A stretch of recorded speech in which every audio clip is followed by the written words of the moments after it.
Well, now we're going to talk about charting. And simply put, charting is a way to graphically represent the data that you have. So up to this point, we've done a lot of formulas, we've done some pivot tables, some other analysis, and now we want to show it off and present it to a wider audience. So in this module, we're going to learn how to make several different types of charts and a lot of different formatting options. And in this module, in the chart intro, we're just going to look at some of the chart types that are out there and understand what they might be used for. So you should be on the chart intro tab. There's not really any exercises that go with this module. It's just kind of an intro to charting. So we can scroll down here and I've got a little table of our bakery data. And again, looking at that, it's all accurate. We've got a summation of all the stores versus the dates and all the sales that were in there. And it's not really easy to see what the biggest sale was. So we come down here, we're going to start with the most basic and most commonly used chart, the column chart. Now, column charts are usually best suited to show differences in categories or dates. And so the first chart on the left, we've got a group of columns for every date that we had sales. And if you see in the legend here, we've got Brooklyn, Manhattan, and Queens represented for every date, but in a column. So it's a little easier to see the values. And it really jumps out almost immediately that the Manhattan store on Thursday was the best day of revenue. It also shows that Mondays are probably about the worst day. It's a lot easier to see it in a visual chart that's well designed than in a table. And if I scroll over to the right a little bit, I see another column chart, but this time instead of having dates across the bottom or the x-axis, we have the stores, Brooklyn, Manhattan, and Queens. And again, we can see here, we can see a trend of what days had the highest revenue and what were the lowest.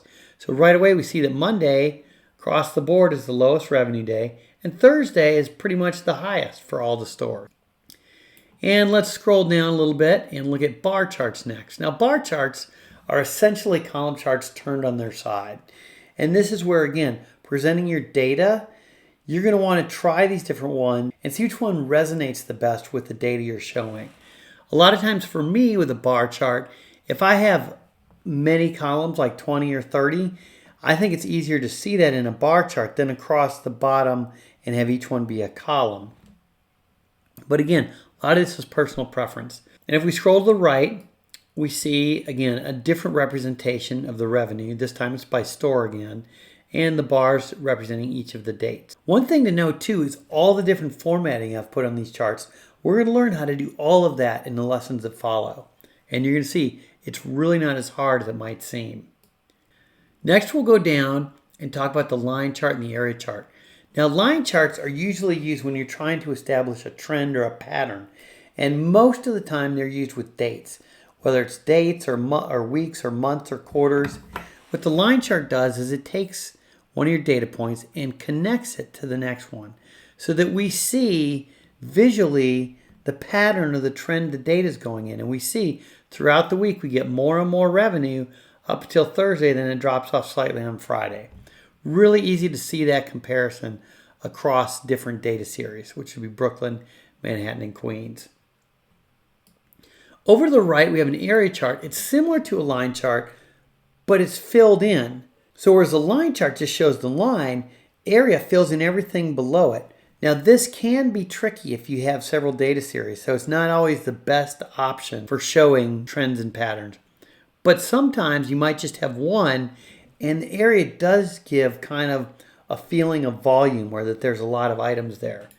All right, let's go down to some category type charts. We've got the pie and the donut chart. Now the first one we're going to look at is the pie chart. This is a very simple representation of, in our case, the revenue between the three stores. And the pie just shows it graphically. It shows you how much revenue is with each store. There's a lot of debate about pie charts in the industry. A lot of people think that there's other charts like a column or a bar shows the data more effectively, that you can't really tell the pie chart. Again, a lot of this is personal preference. Some people really like a pie. I will say it's probably better for a summary level view, and you really don't want more than 8 categories because then it just starts to get a little bit too busy in there.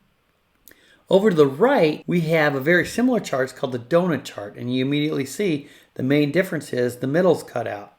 Now, people tend to like this better for a couple of reasons. Some people say with the middle being cut out, it's easier to see the difference in just those radial segments around the middle of the donut. The other thing is, it's kind of a neat practice to put information in the middle of that donut. What's the title of the chart? What stores is it for? What date ranges was it for? The donut, again, is very similar to the pie, but just a couple subtle differences. So next, let's look at a little bit more advanced chart. Now, we're not going to really be building this in this module. We're going to stick to the simple ones, but I want to show you just a couple of the more advanced charts to kind of get your interest piqued. So up to now, the charts have kind of shown summary of information by day or by category. This chart is called a scatterplot, and the purpose of this is to show every data point that we're looking at on the chart so that we can get a feel for where all the data is, again, visually, easier for us to comprehend and digest. So this one shows all the sales in its quantity versus revenue. So across the bottom, we have the quantity. So here's a data point here, and it says in Queens, we had 100 sold and we made $250. So there's more things you can do with a scatter plot, kind of some more statistical functions, but again, just want to make you aware of that. And the last one I'm going to show you in the intro is called a sunburst. It's kind of a derivative of a donut chart, but you can see right away you have another rung. You can have several different rungs.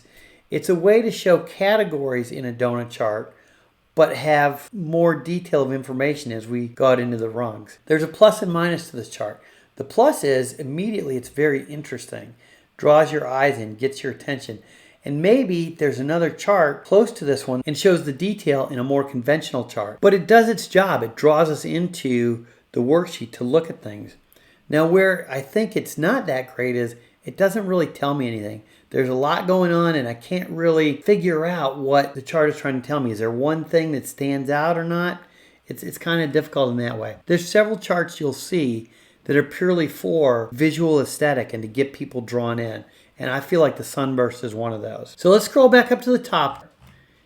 And I wanted to show you the last thing in this intro module is that when I'm in a table, I'm going to go to the insert menu, and over to the right is all the different chart types. There's the pie, the line, the column, and we can click on recommended charts or all charts. So I'm going to click on recommended charts, and here Excel kind of looks at our table and gives us some samples. Again, here's a column chart, here's a clustered column, a heat map, which we're not really going to cover, and that sunburst.